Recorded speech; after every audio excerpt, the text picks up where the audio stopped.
What's up, everybody? This is Nick, and you're joining us once again for a Micro Mini Lightning Newscast, where we bring you news you can use, news that is true, news you can count on.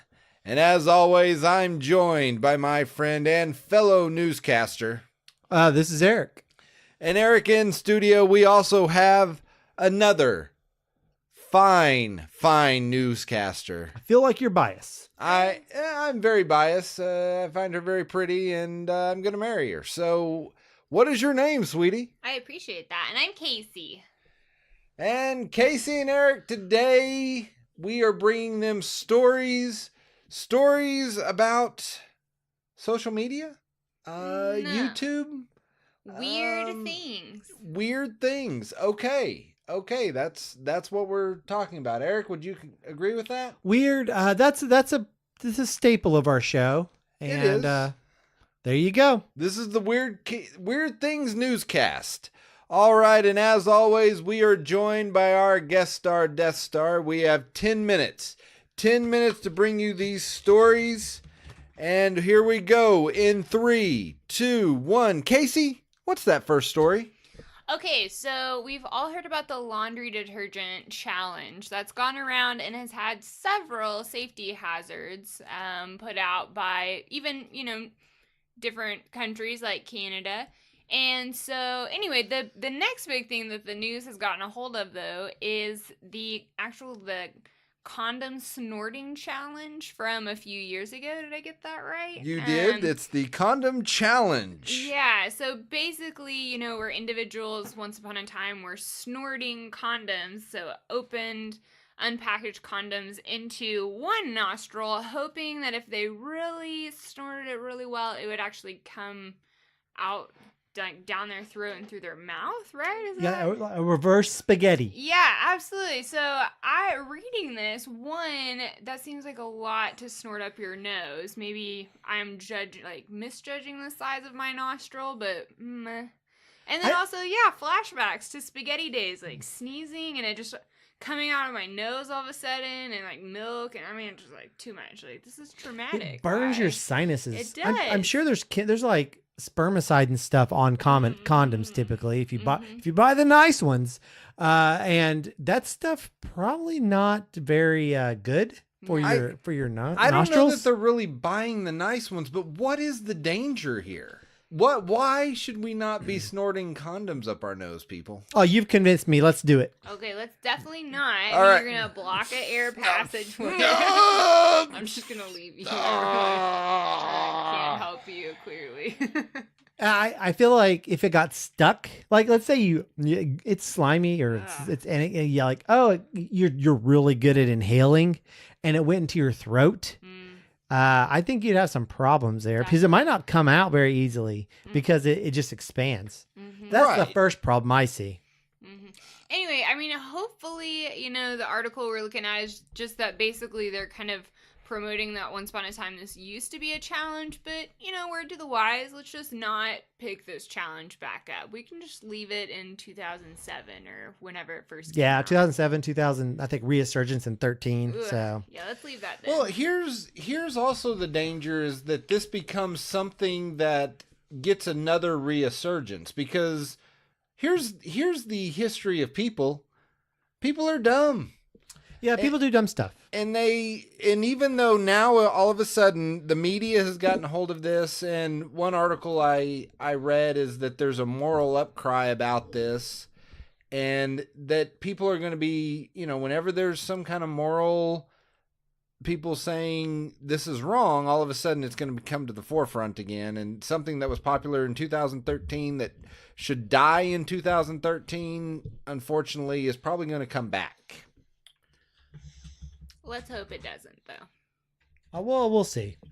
Well, but right now, though, we know there's a big trend that actually has started happening, and there's video evidence of these attempts, right? Oh, we're talking about the new foil. Yes. So there was a tweet that people are snorting foil up their nose.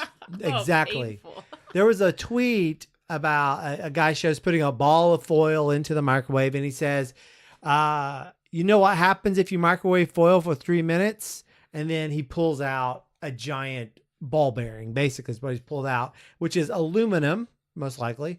Ball bearings, very shiny. And people have attempted to replicate this by crumpling up a ball of tinfoil and putting it in there for several minutes. Now, there's nothing entirely wrong with putting foil in a microwave for very few seconds, as you know, just to see the sparks. I've showed my kids kind of a demonstration on how electricity and energy and radio waves kind of all work. But if you do it for too long, it catches on fire and melts. And then there's pictures of people's microwaves on fire. It's pretty interesting. Oh, that's a great one.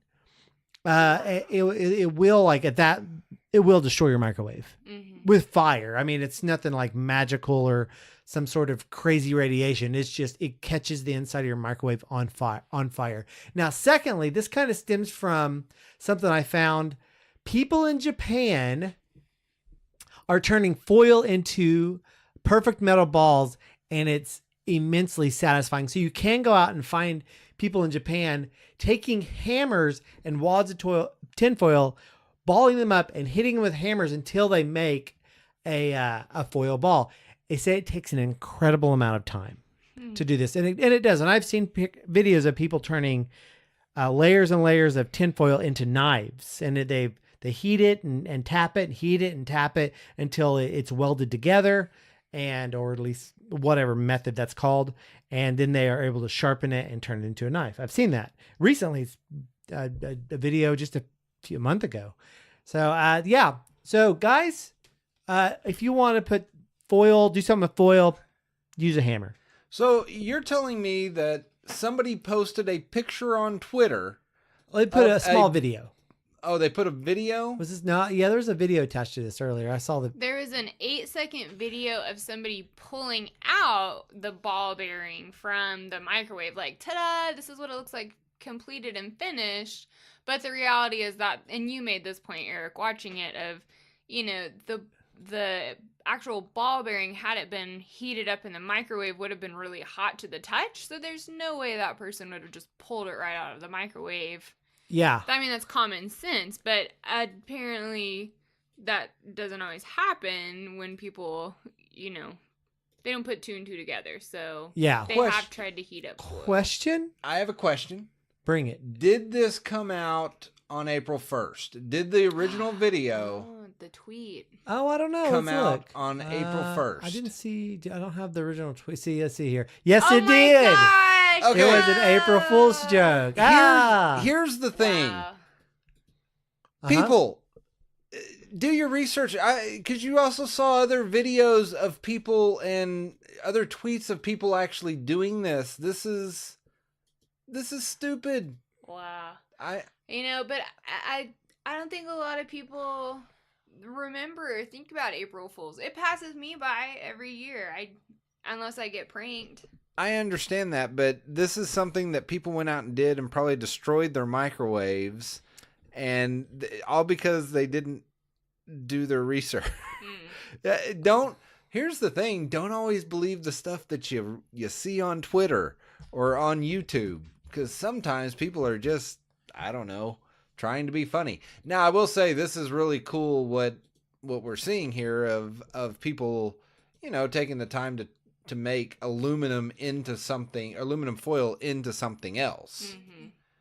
Yeah, I have various pictures. I have the one up where the guy's turning layers of aluminum foil into a knife. You know, That's really cool. Wow. this reminds me of a story that I've heard recently where somebody took something they love and tried to make something tried to make something out of it. Okay. And that is the story of a man who was a little tipsy. His name is Randy Kolpeck. I need to, make sure that I get that name out there. But he is promoting a little product called Kirkland Signature Light Beer. It's Costco's cheap beer, and he made a commercial. A number of commercials, actually, where he uses such catchphrases as Kirkland Light, it's 11 a.m. somewhere, Kirkland Light, available in 48 packs where you buy your pants. I love Yeah, did you mention where the beer's from? Costco? I did. Yeah, I did mention that. Yeah, similar to like a Sam's or something, you'd buy your clothes on one aisle and then your beer on the next, right? Right. Exactly. Who doesn't? Who doesn't go to Sam's or Costco and look for the cheapest beer and enjoy it immensely? That way you can try on the pants and also put the beer right in your pocket after you've tried them on. I don't know, or drink a few beers and just assume you look great in any pants that you try. There you go. I mean, that's a it's a booster of your ego. It is. I will say, Liquid courage. Probably my favorite of all of these catchphrases that he came up with was Kirkland got a drinking problem. Now you've got a drinking solution. That one's great. Apparently, he drinks about 18 cans a day. There was another one. I don't see it in this list of his sayings, but it's like Kirkland Light, 33% less calories, so you can drink twice as much. Right. I was like, that's a great slogan. He is crashing through empty cases. You would hope so. Yeah. That he's drank all of those. He's incredibly strong. He's crashing. He's doing the Kool-Aid Man through these cases, a wall of Kirkland beer cases. They come in like the 48 can cases, and he keeps doing that and saying his lines. It's so funny. Go out on YouTube or find it on Reddit and watch it. Casey, this made me think of something. If you were to do a commercial for the Micro Mini Lightning Newscast, what is the catchphrase that you would come up for it? The Micro Mini Lightning Cast? Yes. Oh, you put me on the spot. Like, I don't know, it's awesome, or I don't know. That's right, people. You heard it here. It's awesome. And you know what? Where you can find awesome? Well, Eric's going to tell you. You can find us all over this big, beautiful web that you probably are on every day. If not, your phone's on it every day. All right. You can find us on Facebook. Just go to Facebook, type in Pull Up a Chair Podcast. You can find us on YouTube. Just go there and type Pull Up a Chair Podcast. You can find us on iTunes or any podcasting app. Just type in Pull Up a Chair Podcast. And last but not least, you can find us on our own personal website, puckpodcast.website, pucpodcast.website. What about like MML, weirdest news on the daily or something? Well, we do serious news too. We do occasionally. every once in a while, but that's a good. I'll work on it. Yeah, you're biased, Nick. Casey, that's awful. Oh. Casey, that was incredible. That was Thanks that for the was honesty. the most amazing thing I've ever heard. Which I want to say. Thank you for listening, everybody. Thank you for joining us. We hope that you learned a little something about this great big world in which we live, and that you know what, you can go out there and you can find a few of these things on the web while you're looking around. And I want to thank Casey for joining us. Casey, thank you for joining us. Did you have fun? I had the most fun. All right, everybody. Well, you have yourself a great day. Bye.